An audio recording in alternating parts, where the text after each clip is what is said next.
एलाउंसर भैया और केहू कलाकार आइल बा। अच्छा ठीक है ठीक। ये गाना का आदेश आया है, उसको सुनाया जाए, समझिए कि कौन सा आदेश होगा। कौन सा? आपको हम महाबली जानेंगे, महाबली। सही बात।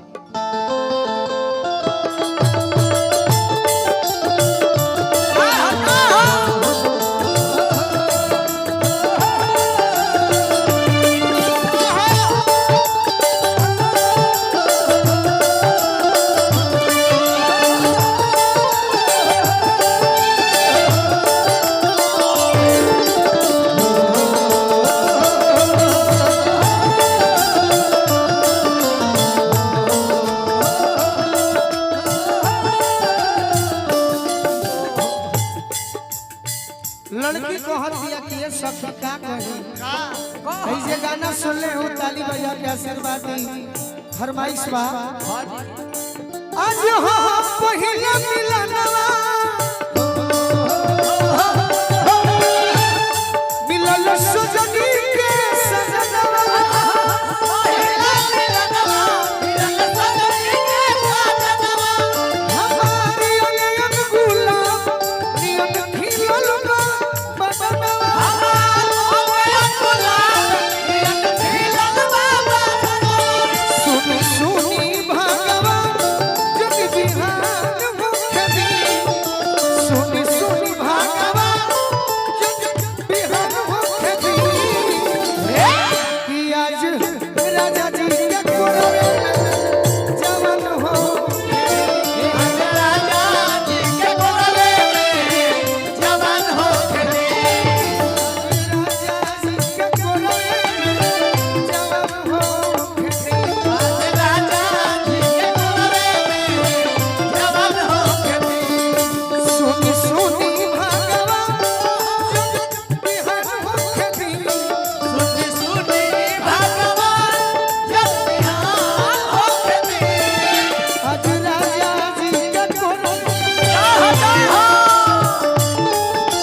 बाप रे बाप, वायरल कलाकार लड़की को हथिया राजा जी के ओठवा में ओठ जब सोती, ओठ जब सोती हो, ओठ जब सोती, राजा जी के ओठवा में ओठ जब सोती, ओठ जब सोती हो, ओठ जब सोती, भूख भूख पड़ी दिलवा के मोती, दिलवा के मोती हो, दिलवा के मोती। अभी अभी हमारा बड़का भैया विनोद भैया के तरफ से बहुत बहुत आशीर्वाद मिलल। क्या बात है, बार बार पर हम आशीर्वाद के भूख भूख पड़ी हमारा दिलवा के मोती, दिलवा के मोती हो, दिलवा के मोती, रात भर भूखे दरिया में, रात भर भूखे दरिया में मेहन भूखे दी, आज राजा जी के कोरे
रोआ गगगाई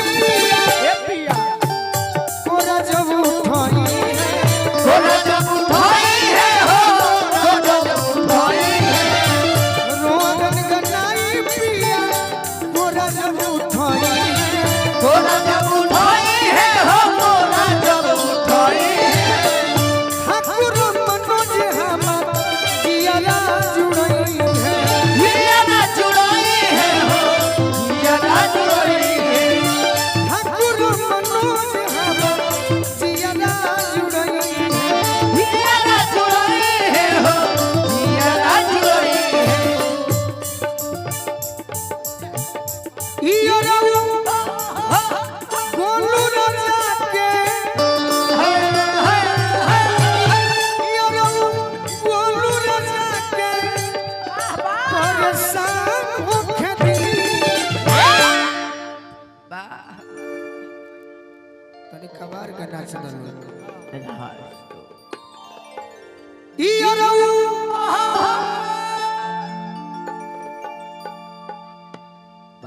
गोलू राजा के क्या बात है अरे परेशान होके दी कि आज आज राजा जी के बोलने में जवान होके दी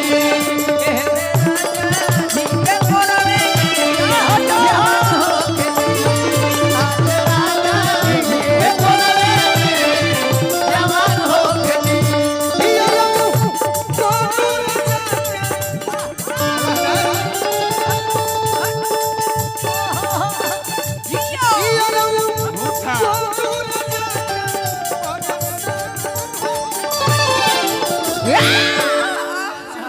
तारा बारे में जाना तनी